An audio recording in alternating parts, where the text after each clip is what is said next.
ভাৰতীয় আৰ্য ভাষাৰ ইতিহাসক কেইটা স্তৰত ভাগ কৰা হৈছে? ভাৰতীয় আৰ্য ভাষাৰ ক্ৰম বিকাশৰ এটি ৰূপৰেখা অংকন কৰা।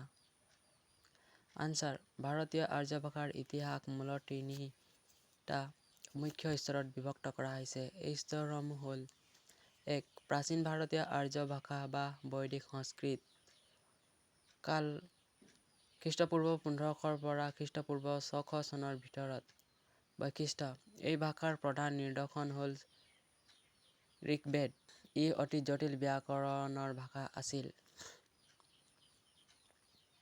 ২. মধ্য ভাৰতীয় আৰ্য ভাষা বা প্ৰাকৃত ভাষা কালক্ৰম খ্ৰীষ্টপূৰ্ব ৬০০ পৰা প্ৰায় খ্ৰীষ্টীয় ১০০০ চনলৈকে। ইয়াৰ বৈশিষ্ট্য: সংস্কৃতৰ তুলনাত অধিক সহজ। বিভিন্ন উপভাষাৰ সমাহাৰ: পালি, অৰ্ধমাগধী, সৌৰসেনী আদিৰ উন্নয়ন এই সময়ছোৱাত হৈছিল।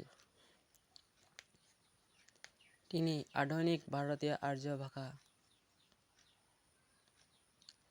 কালক্ৰম প্ৰায় খ্ৰীষ্টীয় ১০০০ চনৰ পাছৰ পৰ্যন্ত।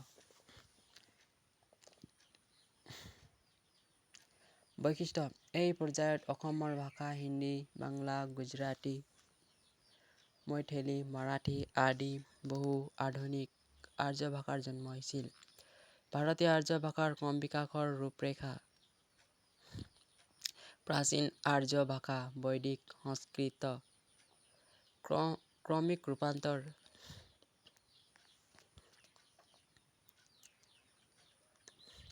মধ্য আৰ্য ভাষা প্ৰাকৃতসকল পালি, সৌৰসেনী, অৰ্ধমাগধী দেশ ভাষাৰ বিকাশ। আধুনিক আৰ্য ভাষাসমূহ যেনে অসমীয়া, বাংলা, হিন্দী, উৰ্দু, নেপালী, মৈথিলী।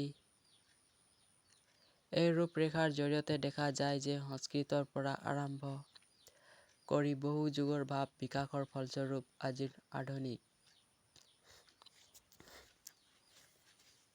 আৰ্য ভাষাসমূহ গঠিত হৈছে। ইয়াৰ ৰূপৰেখাসমূহ এনেধৰণে দেখুওৱা হৈছে। ধন্যবাদ বন্ধু বান্ধৱীসকল।